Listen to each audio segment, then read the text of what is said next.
بسم الله الرحمن الرحيم السلام عليكم ورحمة الله وبركاته لما أنت بو حرجيني إناد في عنتهين maanta muuqaalkeenu wuxuu ku saabsan yahay kooraskeenii inoo socday ahaa Human Anatomy and Physiology chapterkiisii saddexaad ayaynu qaybtiisii labaad insha Allah ku dhamaystiri doonaa chapterkeenii saddexaad wuxuu ka hadlayay tissue-ga maanta waxaanu ka qaadi doonaa classification of tissue qaybaha loo qaybiyo nudaha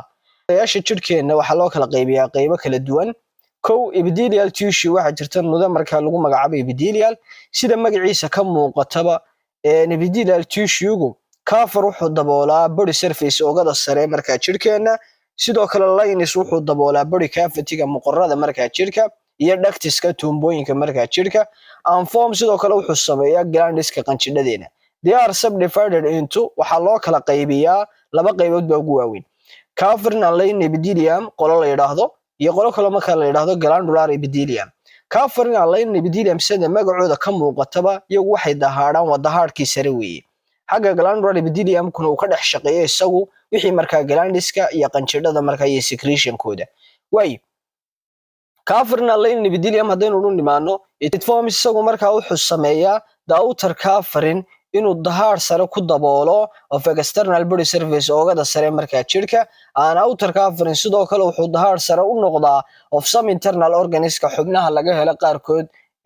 jirkaaga gudihiisa xubnaha laga helo ayuu marka muxuu noqdaa dahaar sare marka u noqdaa haddanu nimaano glandular epithelium-ku their main function shaqadooda ugu muhiimsanaysa secretion waxa waa soo deyn waxbay soo daayaan qanjidhadoodu marka dheecaamo ay marka soo daayaan galaan qanjirkuna may consist wuxuu ka kooban yahay of one cell hal unug or ama group of highly specialized epithelial cell amal wuxuu ka kooban yahay hal cell ama wax ka badan ayuu marka ka kooban yahay marka qanjirku glandisku qanjidhadu can be classified waxa loo kala qaybiyaa into laba qaybood exocrine and endocrine labada qaybood baa loo kala qaybiyaa according to loo eegayo marka labada qaybood loo kala saarayo to where they release their secretion amal secretion kooda xagga ku soo daayaan ayaa marka loo kala saaraya loo eegaya exocrine iyo endocrine hadaba hadaynu kala saarno bal u nimaano exocrine waxa weeye waa those glands-ka waa qanjidhadaasoo those glands waa qanjidhadaasoo that impetus ku mariya their secretion kooda into the duct amal secretion kooda iyo waxay marka soo deynayaan qanjidhadaasi waxay soo raaciyaan tuumbo ay soo raaciyaan kuwa tuumbada soo raacinayana waxa loo yaqaanaa exocrine baa la yiraahdaa endocrine glands-ka haddaan u nimaano oo talabaada they ultimately sida u dhameystiran yihiin secrete waxay soo daayaan their productigooda ama hormoonada ay marka soo deynayaan into the blood system waxay marka soo raaciyaan qulqulka marka dhiiga ama systemka marka dhiiga ay marka soo raaciyaan kuwa marka systemka dhiiga ama qanjidhada marka soo raacinaya secretion kooda dhiiga marka ku soo darayana waxa loo yaqaanaa endocrine baa la yiraahdaa talabaad haddaan u nimaano connective tissue it means waa connect waa isku xidh sida magaciisa ka muuqata connective tissue nudaha la yiraahdo connective tissue-gu is one of the basic tissue types of the body waa ka aasaaska iyo gundhiga u ah marka laga hadlayo nudayaasha jirkeena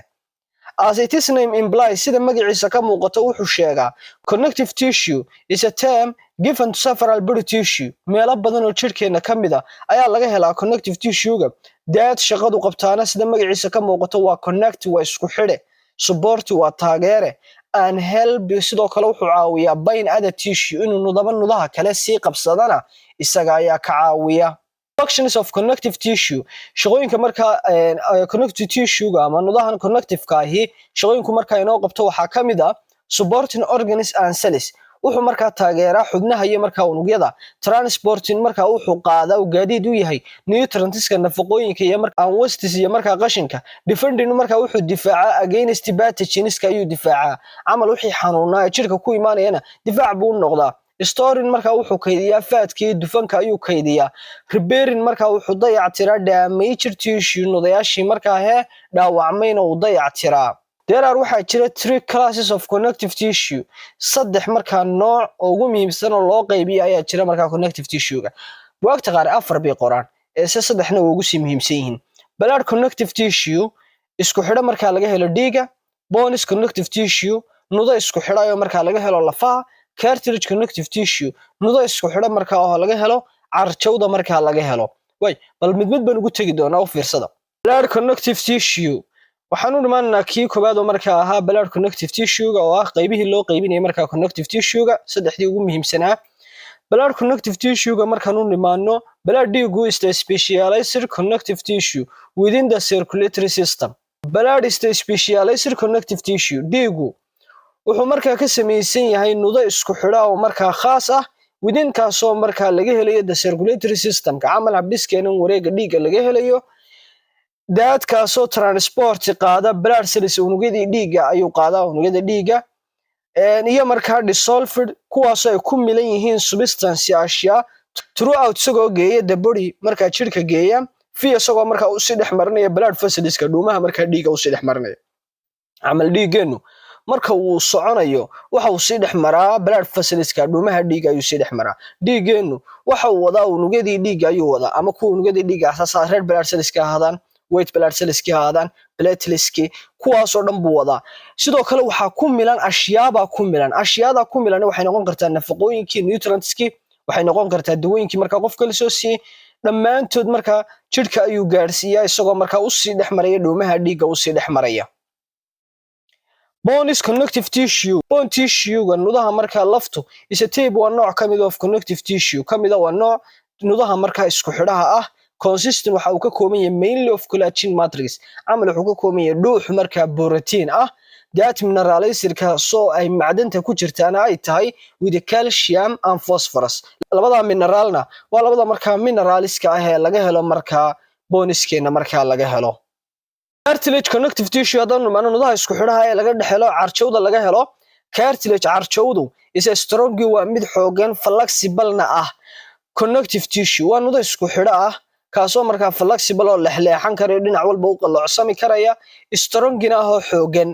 that protect kaasoo ilaaliya your joints kala goysyadaada and bones yal markaa lafahaaga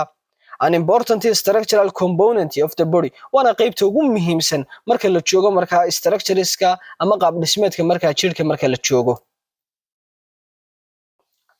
shaqooyinka markaa cartilage tissue-ga shaqooyinku markaa qabto waxaa ka mid ah protect wuxuu ilaaliyaa your joint kala goysyadaada and boneska iyo markaa lafahaaga sidaan soo sheegnay supporting markaa wuxuu taageeraa your joints-ka kala goysyadaada hadday noqoto their shape-kooda ama qaabkooda while moving markuu qofku dhaqaaqayo reducing sidoo kale waxay yareeyaan frictionska camal inay lafihii islisaan oo kale in islisku uu dhaco way yareeyaan muscle tissue ka saddexaad haddaan u nimaano nudaha markaa muruqa ah muscle tissue-gu consist wuxuu ka kooban yahay of highly specialized cells camal unugyo markaa khaas ah ayuu ka kooban yahay which provides kuwaasoo ina siiya motion socodka maintenance sidoo kale waxay joogtayaan of posture qofka taagnidiisa and heat production sidoo kale waxay soo saaraan kulaylka muscle tissue are grouped into skeletal cardiac and smooth muscle tissue muscle tissue ama nudaha muruqa waxaa loo kala qaybiyaa qaybahan soo socda sida mid ah skeletal muscle tissue cardiac muscle tissue iyo smooth muscle tissue dhammaantood way inoo imaan doonaan noocyada markaa muscle tissue-ga loo qaybiyo waa anaga halkan kusoo qaatee waxaa ugu horeeya skeletal muscle tissue baa ugu horeeya attachment-kan wuxuu ku dhagan yahay to boneska lafaha ayuu markaa ku dhagan yahay skeletalku camal waa nudaha muruqa ee la xidhiidha markaa lafaha iyo qalfoofta la xidhiidha markaa kaliya tawkan wuxuu ku dhagan yahay lafaha ayuu ku dhagan yahay muruqani it's a voluntary adiga ayaa markaa maamuli karay waa gacantaada inaad soo laabto gacantaada inaad kala fidiso inaad marka doontid gacantaada soo qaadi karayso marka doontid aad dhigi karayso adiga markaa maamulaya cardiac muscle tissue nudaha muruqani wuxuu ku xidhan yahay cardiac oo wadnihiibu ku xidhan yahay it forms isagu wuxuu ka samaysan yahay the wall gidaarada of the heart markaa wadnaheena it's involuntary adigu ma maamushid muruqaas inuu wadnahaagu inuu garaacmo oo muruqyadiisu isku soo ururaan oo kala baxaan adigu waxaad maamuli karayso maaha smooth muscle tissue nudaha muruqa ee markaa smooth-ka ahi located isaga waxaa laga helaa in the wall of hollow internal structure camal xubnaha markaa daloolka leh haalowga leh ayaa laga helaa like sida ay ka mid yihiin blood vessels-ka dhuumaha dhiigga stomach caloosha intestine mindhirada and urinary bladder markaa iyo kaadi haysta it's involuntary iyagana ma maamushid isoo ururkooda kala baxooda shaqadooda ma maamushid adigu afraad haddaan nimaano waxa weeye waa nervous tissue nudaha markaa wuxuu la xidhiidhaa neerfayaasha nervous tissue-gu contain wuxuu ka kooban yahay two principal cell tape laba nooc oo markaa unugyo ah ayuu ka kooban yahay. There are labada noocna waxaa la kala dhahaa neurons oo ah markaa nerve cellska ah iyo markaa neuralgia iyo kuwii markaa taageeraya supporting cellska ahaa. Neuronsku are nerve cell baa la dhahdaa, waa unugyadii markaa neerfaha. Sensitive waxay dareemaan to various, it means the difference, kala duwan stimuli carisya markaa kala duwan bay dareemaan. It converts stimuli cariskiina waxay u bedelaan wixii cariyeyna waxay u bedelaan to nerve impulse jawaab ayay u bedelayaan. It contains waxayna ka kooban yihiin 3 basic portion, saddex qaybood baa loo qaybiyaa sidii markaa hawshaasi ay u shaqeyso. These are waxa ka mid ah markaa saddexda qayboodna sida sawirkeeda ka muuqata cell body oo ah meeshii markaa xogta iyo fariinta lagu turjumayay, axonka iyo meesha xogta soo raacaysa, dendritekuna waa kuwa yaryar ee soo ururinaya, kuwa gacmahaaga farahaaga ku jira ee soo ururinaya xogta weeye. Sawir ahaanna halkaas ayuu markaa idinka muuqdaa. waxaan filayaa halkan haddaad ila soo gaadhay insha Allah chapterkeennii saddexaad halkaasuu inoogu ogyahay. intaynu bilaabano chapterkeenna afraad waxaa idinkaga tegayaa salaanteena qaaliga islaamka. assalaamu calaykum waraxmatullaahi wabarakaatu.